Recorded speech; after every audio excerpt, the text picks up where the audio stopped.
Welcome to our channel Tally radar. నేను మీ journalist Yagnamurthy. Kannappa June 27వ తేదీ మన ముందుకు వస్తుంది. ప్రపంచవ్యాప్తంగా రిలీజ్ అవుతుంది.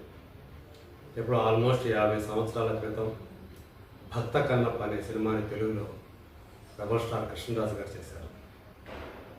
దానికంటే ముందు కన్నడ కంఠీరవ రాజ్ కుమార్ శ్రీకాళహస్తేశ్వర మహత్యం అనే సినిమాని కన్నడంలో తీస్తే దాన్ని తెలుగులో కూడా రిలీజ్ చేశారు.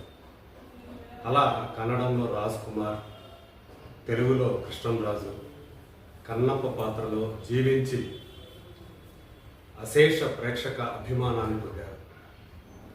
తెలుగులో ఆ సినిమాని అప్పుడు బాపు గారు డైరెక్ట్ చేశారు. తెలుగు సినిమా గర్వించదగ్గ చిత్రాల్లో భక్త కన్నప్ప కూడా ఒకటి అని చెప్పేసి విశ్లేషకులు అందరూ కూడా భావిస్తూ ఉంటారు. మరి నిజానికి కృష్ణరాజు గారు చేసినటువంటి ఆ పాత్రను మళ్ళీ ఆయన వారసుడైన నట వారసుడైన ప్రభాస్ చేస్తాడని చాలామంది భావించారు. సో అది సాధ్యపడలేదు. అంటే ఎప్పుడు కూడా ఆ ప్రాజెక్టు గురించి ఎవరు ఆలోచించలేదు. అలాగే సునీల్ హీరోగా తనికెళ్ళ భరణి గారు కన్నప్ప సినిమాని చేయాలనుకున్నారు. అది జరగలేదు. సో మొత్తానికి మంచు విష్ణు ఆ కన్నప్ప పాత్రను చేయాలని చెప్పేసి తలపెట్టారు. తండ్రి మోహన్ బాబు కూడా ఆశీర్వదించారు. సో మొత్తానికి ఆ సినిమా ఎంతో వ్యయ ప్రయాసంకు వచ్చి పూర్తి చేశారు. దానికి కావాల్సినటువంటి అంటే ఎక్కువగా గూడెల్లో అడవుల్లో ఈ సినిమా తీయాల్సి ఉంది. అందు గురించి ప్రశాంతంగా ఉండేటువంటి ప్రాంతాన్ని ఎంచుకోవడానికి వాళ్ళు న్యూజిలాండ్ వెళ్ళారు. అక్కడి అడవుల్లో ఈ సినిమాని ఎక్కువ భాగం చిత్రీకరించారు. మొత్తానికి విడుదల తేదీలు వాయిదా పడుతూ ఇప్పుడు జూన్ 27వ తేదీ విడుదలకు మన ముందుకు వచ్చేసింది. సో ఇందులో ఆ కన్నప్ప పాత్రను విష్ణు చేస్తే పరమ శివభక్తుడైనటువంటి మహదేవ శాస్త్రి అనేటువంటి పాత్రను ఛాందసుడిగా పేరున్నటువంటి ఆ పాత్రని మోహన్ బాబు పోషించారు. అది ఒరిజినల్ అంటే కృష్ణరాజు గారి భక్త కన్నప్పలో ఆ పాత్రను రావుగోపాలరావు గారు పోషించారు. సో అట్లాగే చాలామంది ఈ సినిమాలో ఆ స్టార్ క్యాస్ట్ చూస్తేనే ఎంత గ్రాండియర్గా ఈ సినిమాని తీశారనేటువంటి విషయం అర్థమవుతుంది. మోహన్ లాల్ గారు ఒక పాత్ర చేశారు. అక్షయ్ కుమార్ గారు శివుడిగా చేశారు. పార్వతిగా కాజల్ అగర్వాల్. అలాగే ఈ కన్నప్పలో ప్రభాస్ సైతం భాగమయ్యాడు. ఆయన ఈ సినిమాలో నందీశ్వరుడిగా నటించాడు.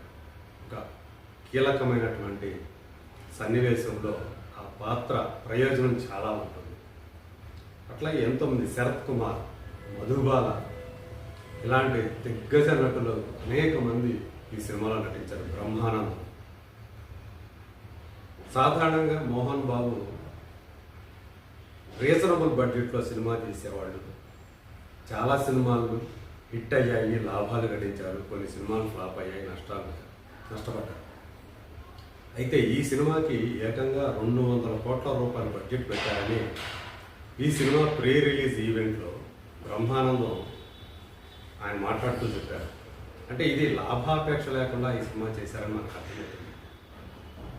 ఇంకా విశేషమైనది ఏమంటే ఈ సినిమా థియేట్రికల్ రైట్స్ని అమ్మలేదు, శాటిలైట్ రైట్స్ని అమ్మలేదు, ఓటీటీ రైట్స్ అమ్మలేదు, ఆడియో రైట్స్ అమ్మలేదు. సో అన్ని విధాలుగా చూసుకుంటే ఇప్పుడు స్వయంగా వాళ్ళే సొంతంగా రిలీజ్ చేస్తున్నటువంటి పరిస్థితి. మరి 200 కోట్ల బడ్జెట్ పెట్టి తీసినటువంటి ఈ సినిమా ఏ రీతిలో ఆడాలి, ఎంత గొప్పగా ఆడాలి, ఏ స్థాయిలో ప్రేక్షకులు దీన్ని ఆదరించాలి, ఆదరిస్తేనే ఈ సినిమాకి పెట్టినటువంటి డబ్బులు ఎంతో కొంత తిరిగి వచ్చేది.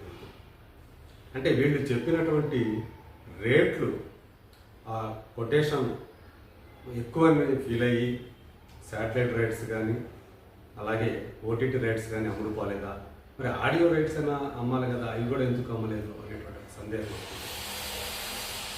తాము ఈ సినిమాని అంటే కావాలనే అమ్మలేదు అని చెప్పేసి మంచు విష్ణు చెప్పాడు. మరి అది అందులో ఎంతవరకు నిజం ఉంది? అంటే నాస్తికుడి నుంచి దేవుడే లేడనేటువంటి ఒక బోయవాడు ఎలా మహాశివభక్తుడిగా మారాడు. ఆ శివభక్తి కోసం, శివుడి కోసం తన కళ్ళు కూడా దానం చేయడానికి ఎందుకు సిద్ధమయ్యాడు? ఆ కన్ను కూడా తీసేస్తాడు. సో తిన్నడు నుంచి కన్నప్పగా మారినట్టే మహాశివభక్తుని ఈ గాథ ఇప్పుడు మన ముందుకు రాబోతుంది. ఈ సినిమాని ఎంతోమంది విపరీతంగా ట్రోల్ చేస్తున్నారు సోషల్ మీడియాలో. మంచు విష్ణు గురించి ఎందుకు అంటే మోహన్ బాబు ఫ్యామిలీ అంటేనే కొంతమందికి ఎందుకనో ఆ ట్రోల్ చేయాలనిపిస్తుంది. అదేవిధంగా ఈ భక్త కన్నప్ప గురించి కూడా విపరీతమైనటువంటి ట్రోలింగ్ జరుగుతూ ఉంది. దీన్ని న్యూజిలాండ్ కన్నప్ప అని చెప్పేసి ఎద్దేవా చేసేవాళ్ళు చాలామంది ఉన్నారు.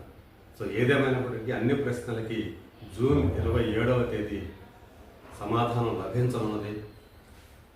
ఇంతవరకు కూడా ఎక్కడా అమ్ముడు పోనటువంటి ఈ సినిమాని ప్రేక్షకులు ఏ రీతిలో ఆదరిస్తారు, ఆదరించకపోతే ఈ పరిస్థితి ఏమిటి, ఈ సినిమా పరిస్థితి ఏమిటి, మంచు మోహన్ బాబు విష్ణు పరిస్థితి ఏమిటి అని ఆందోళన చెందుతున్న వాళ్ళు కూడా ఉన్నారు. కానీ పరమశివుడే ఈ సినిమాని రక్షించుకుంటాడు అనేటువంటి అభిప్రాయాన్ని వాళ్ళు వ్యక్తం చేస్తూ మంచు ఫ్యామిలీ వ్యక్తం చేస్తూ ఉంది.